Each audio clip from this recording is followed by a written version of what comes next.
Hi friends, welcome to smart online. ఈ వీడియోలో 31 feed application ఎలా పంపించాలి, అదేవిధంగా ఆఫ్లైన్లో మనం ఎలా అప్లై చేయాలని, ఎలా పంపించాలో క్లారిటీగా ఈ వీడియోలో మనం తెలుసుకుందాము. అయితే మనం ఇక్కడ చూసుకుంటే ఇది ఆఫ్లైన్లో పంపించాల్సిన ఫామ్ అండి. అయితే ఏ ఫామ్ ఫస్ట్ మనం ఫిలప్ చేయాలి, అదేవిధంగా ఏది అటాచ్ చేయాలి, అదేవిధంగా దానికి ఏమేమి అవసరం అనేది ఫుల్ ఇన్ఫర్మేషన్ దీంట్లో నేను ఇవ్వబోతున్నాను. అయితే వీడియో నచ్చినట్టయితే ఒక లైక్ చేయండి ఫ్రెండ్స్. అయితే ఇప్పుడు మనం చూసుకుంటే ఇక్కడ ఇది అడ్రస్ వాళ్ళు ఇచ్చారండి already. To the commander 41 field communication depot, pin number 909741 అని. ఇది వాళ్ళ అడ్రస్ అండి. దీన్ని మనం ఆల్రెడీ ఎన్వలప్లో అలా సేమ్ అదే విధంగా యాజ్ ఇట్ ఈజ్ రాయాల్సి ఉంటుంది. ఏ ఫామ్స్ ఫస్ట్ మనం ఫిలప్ చేయాలనో అది మనం ఇప్పుడు తెలుసుకుందాం. అయితే ఫస్ట్ మనం ఏది ఫిలప్ చేయాలంటే అపెండిక్స్ ఏ అండి. అదేవిధంగా నెక్స్ట్ మనం చూసుకుంటే అపెండిక్స్ బి అండి. అదేవిధంగా అపెండిక్స్ ఎఫ్ అనేది కాల్ లెటర్ ఫామ్ ఒకటి ఉంటుందండి. దాని ఒకటి మనం ఫిలప్ చేసి పంపించాల్సి ఉంటుంది. అదేవిధంగా ఎలా ఫిలప్ చేయాలి పూర్తి వివరాలు ఇప్పుడు మనం తెలుసుకుందాం. అయితే ఫ్రెండ్స్, ఫస్ట్ మనం అపెండిక్స్ ఏ ఫామ్ ఎలా ఫిలప్ చేయాలో పూర్తి వివరాలు మనం తెలుసుకుందాం. రిక్రూట్మెంట్ నోట్ నెంబర్ అని ఇక్కడ నోటిఫికేషన్ నెంబర్ ఇక్కడ ఉంటుందండి. ఫస్ట్లో మనం ఒకసారి చూసుకుంటే ఇక్కడ అది మనం ఇక్కడ రాయాల్సి ఉంటుంది. అదేవిధంగా application post of the application మీరు దేనికి అప్లై చేస్తున్నది అనేది ఇక్కడ టిక్ చేయాల్సి ఉంటుంది. ట్రేడ్ మ్యాటా, లేదా అదేవిధంగా జిఓఏనా, లేదా మెటీరియల్ అసిస్టెంటా, ఫైర్ మ్యానా, ఎంటీఎస్ఆ, మీరు దేనికి అప్లై చేస్తున్నది ఇక్కడ మీరు టిక్ చేయాల్సి ఉంటుంది. నెక్స్ట్ ఇక్కడ ఫోటో అంటించాలండి. ఫోటో మీద మీరు సెల్ఫ్ అటెస్టెడ్ చేయాలంటే మీ సైన్ ఉండాలి. సగం కింద అదేవిధంగా సగం ఫోటో మీద ఉండాలండి, గుర్తుపెట్టుకోండి. అదేవిధంగా ఫుల్ నేమ్తో బ్లాక్ లెటర్తో అంటే క్యాపిటల్ లెటర్లో మన ఫస్ట్ నేమ్ రాయాలండి. ఆ తర్వాత ఫాదర్ నేమ్, మదర్ నేమ్ రాయాల్సి ఉంటుంది. ఆధార్ కార్డ్ నెంబర్, మీ విజిబుల్ ఐడెంటిఫికేషన్ మార్క్ అంటే మీరు ఎక్కడైనా పుట్టుమచ్చలు ఉంటాయి కదండి, అవి అక్కడ మీరు రాయాల్సి ఉంటుంది. అదేవిధంగా డేట్ ఆఫ్ బర్త్ ఇక్కడ ఈ బాక్స్లో మీరు ఫిల్ చేయాల్సి ఉంటుంది. అదేవిధంగా age of the last date అని ఇచ్చారండి. అదేవిధంగా age of the last date అని ఇచ్చారు. అయితే ఎప్పటి వరకు కాలిక్యులేట్ చేయాలంటే ఇక్కడ మీరు ఒకటి తెలుసుకోవాలండి. దీనికి లాస్ట్ డేట్ జూలై 30 వరకు లాస్ట్ డేట్ కౌంట్ చేసుకోవాల్సి ఉంటుంది. అప్పటి వరకు మీ ఏజ్ ఎంత అవుతుందో అది ఇక్కడ మీరు ఇయర్, మంత్, డేట్ వైజ్గా మీరు ఫిలప్ చేయాల్సి ఉంటుంది. అదేవిధంగా మీ కరస్పాండింగ్ అడ్రస్, మీరు ప్రజెంట్ ఉంటున్న అడ్రస్, అదేవిధంగా పర్మనెంట్ అడ్రస్. అంటే చాలామందికి రెండు ఒకటే ఉంటుందండి. అయితే రెండు ఒకటే దగ్గర కూడా రాయొచ్చు, లేదా వేరు ఉంటే వేరు రాయండి. అదేవిధంగా ఎడ్యుకేషన్ క్వాలిఫికేషన్, మీరు దేనికి అప్లై చేస్తున్నారు, 10th మీద అయితే 10th స్కూల్ నేమ్, అదేవిధంగా ఈ యూనివర్సిటీ నుంచి ఆ బోర్డు నుంచి చాలామంది బోర్డ్ ఆఫ్ సెకండరీ ఎడ్యుకేషన్ అని ఇలా ఉంటుంది, అది ఫిలప్ చేయాలి.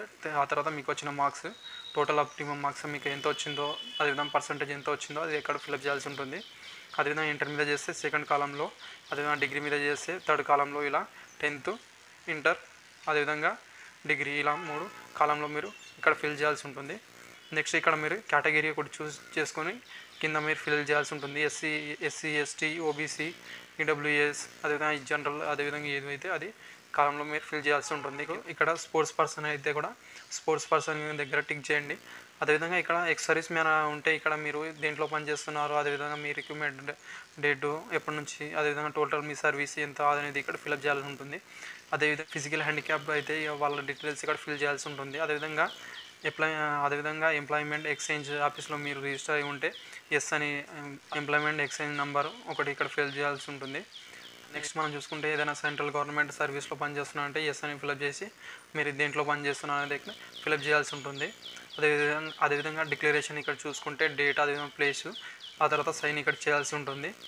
అదేవిధంగా ఇక్కడ నెక్స్ట్ మనం చూసుకుంటే ఆఫీస్ రికార్డ్ ఓన్లీ అంటే ఇక్కడ మీరు ఎలాంటి ఫిల్ చేయాల్సిన అవసరం లేదండి, ఇది ఒకటి గుర్తుపెట్టుకోండి. నెక్స్ట్ మనం చూసుకుంటే అపెండిక్స్ బి అండి, ఇది అండర్టేకింగ్ అని. అయితే మీరు మీ పేరు, అదేవిధంగా మీ ఫాదర్ నేము, మీరు రెసిడెన్షియల్ ఎక్కడ ఉంటున్నారో అది ఫిలప్ చేసి డేటు, ప్లేసు, అదేవిధంగా మీ సిగ్నేచర్, నేము, ఫుల్ నేమ్ ఇక్కడ రాయాల్సి ఉంటుందండి. అపెండిక్స్ ఎఫ్ అని కాల్ లెటర్ ఉంటుందండి. దాని ఒకటి మీరు ఏం చేయాలంటే సింపుల్గా ఇక్కడ ఫోటో అంటించి దీని మీద మీరు సెల్ఫ్ సగం కింద సగం ఫోటో మీద వచ్చే విధంగా సైన్ చేయాల్సి ఉంటుంది. అది మీరు ఫిలప్ చేసి దీనికి ఏం ఫిలప్ చేయాల్సిన అవసరం లేదండి మిగతాయన్నీ. అదేవిధంగా ఏ డాక్యుమెంట్ జిరాక్స్ మనం దీన్ని ఇంట పంపించాలనేది ఇక్కడ మనం చూసుకుంటే బర్త్ సర్టిఫికేట్ అండి. బర్త్ సర్టిఫికేట్ లేకపోయినా ఎస్ఎస్సి మెమో జిరాక్స్ పంపించినా పర్లేదండి. నెక్స్ట్ చూసుకుంటే మెడికల్ సర్టిఫికేట్ ఒకటి కంపల్సరీ మనం తెప్పించి పంపించాలండి. అది కూడా గవర్నమెంట్ ఆఫీసర్తో, మనం గవర్నమెంట్ డాక్టర్తో మాత్రమే తెప్పించి పంపించాలి, అది మాత్రమే పనిచేస్తుంది. అదేవిధంగా నెక్స్ట్ మనం చూసుకుంటే ఎస్సీ ఎస్టీ వాళ్ళు అయితే వాళ్ళ క్యాస్ట్ సర్టిఫికేట్, నెక్స్ట్ అదేవిధంగా ఓబీసీ వాళ్ళైతే ఓబీసీ సర్టిఫికేట్ ఒకటి, నెక్స్ట్ ఎడ్యుకేషన్ మార్క్స్ సర్టిఫికేట్ ఉంటాయి కదండి, అది ఒకటి. అదేవిధంగా ఎక్స్ సర్వీస్ మ్యాన్ ఉంటే ఎక్స్ సర్వీస్ మ్యాన్ సర్టిఫికేట్స్ ఏమైనా ఉంటే అవి పంపించాలి. అదేవిధంగా నెక్స్ట్ మనం పీడబ్ల్యూడీ క్యాండిడేట్ అయితే అదేవిధంగా పీడబ్ల్యూడీ క్యాండిడేట్ సర్టిఫికేట్ ఒకటి ఉండి అదేవిధంగా పీడబ్ల్యూడీ క్యాండిడేట్ సర్టిఫికేట్ పంపించాలి. అదేవిధంగా అపెండిక్స్ సి అనే సర్టిఫికేట్ కింద ఇవ్వడం జరిగింది, అది ఒకటి ఫిలప్ చేసి మీరు పంపించాల్సి ఉంటుంది. అదేవిధంగా నెక్స్ట్ మనం చూసుకుంటే EWS candidate economical weaker section వాళ్ళు ఉంటారండి. అపెండిక్స్ డి సర్టిఫికేట్ ఒకటి మీరు ఫిలప్ చేసి పంపించాల్సి ఉంటుంది. 2 ఫొటోస్ అన్నారండి. అయితే 2 ఫొటోస్ కాకపోయినా 3 ఫొటోస్ మీరు పంపిస్తే ఇంకా బెటర్ అండి, ఏదైనా అవసరానికి యూజ్ అవుతుంది. అదేవిధంగా నెక్స్ట్ మనం చూసుకుంటే స్పోర్ట్స్ పర్సన్ అయితే అపెండిక్స్ ఈ సర్టిఫికేట్ ఒకటి ఫిలప్ కింద ఇవ్వడం జరిగింది, అది ఫిలప్ చేసి మీరు పంపించాల్సి ఉంటుంది. అదేవిధంగా మీరు ఏదైనా ఐడి ప్రూఫ్ అండి, ఆధార్ కార్డు, డ్రైవింగ్ లైసెన్స్ ఏదో ఒకటి జిరాక్స్ మీరు పంపించాల్సి ఉంటుంది. అదేవిధంగా నెక్స్ట్ మనం చూసుకుంటే కాల్ లెటర్ ఒకటి కంపల్సరీ పంపించాలని ఇక్కడ మళ్ళీ ఇక్కడ కాల్ లెటర్ ఒకటి అపెండిక్స్ ఎఫ్ ఆల్రెడీ మీరు ఎలా ఫిల్ చేయాలో చెప్పాను, అది కూడా ఎలా పంపించాలనేది అది ఒకటి మీరు కూడా దాంట్లో పెట్టి ఒకటి మొత్తం అయితే ఇక్కడ మనం చూసుకుంటే మొత్తం 3 ఎన్వలప్ తీసుకోండి. ఒకటి పెద్ద ఎన్వలప్ తీసుకుని అతను నెక్స్ట్ చిన్న ఎన్వలప్లో మనము ఈ సర్టిఫికేట్స్ అన్ని జిరాక్స్ ఒక దగ్గర పెట్టి అది దాంట్లో పెట్టాలి. ఇంకోటి ఏమో ఎక్స్ట్రా ఎన్వలప్ దాంట్లో పెట్టండి, ఎందుకంటే మనకు కాల్ లెటర్ రిటర్న్ పంపించడానికి వాళ్ళకి అవసరం అవుతుంది. అది పంపించింది అవి 2 పెద్ద ఎన్వలప్లో పెట్టాల్సి ఉంటుంది. అది పెట్టిన తర్వాత ఏ అడ్రస్ మీరు పంపించాలనేది ఆల్రెడీ మీరు అప్లికేషన్లో ఫస్ట్ కూడా అక్కడ కూడా ఇవ్వడం జరిగింది. అది కాకపోతే ఇక్కడ మీరు చూసుకోవచ్చు కమాండో 41 ఫీడ్ పిన్ నంబర్ అది కేర్ ఆఫ్ 56 ఏపీఓ అని దీనికి మీరు సెండ్ చేయాల్సి ఉంటుంది. అది ఎలా పంపించాలంటే రిజిస్టర్ పోస్టో లేదా ఆర్డినరీ పోస్టో లేదా స్పీడ్ పోస్టో, ఇది మూడిట్లో మీరు ఏదో విధంగా పంపించినా బెటర్ అండి. ఎక్కువ స్పీడ్ పోస్ట్ ద్వారా పంపించడానికి ట్రై చేయండి. Thank you friends.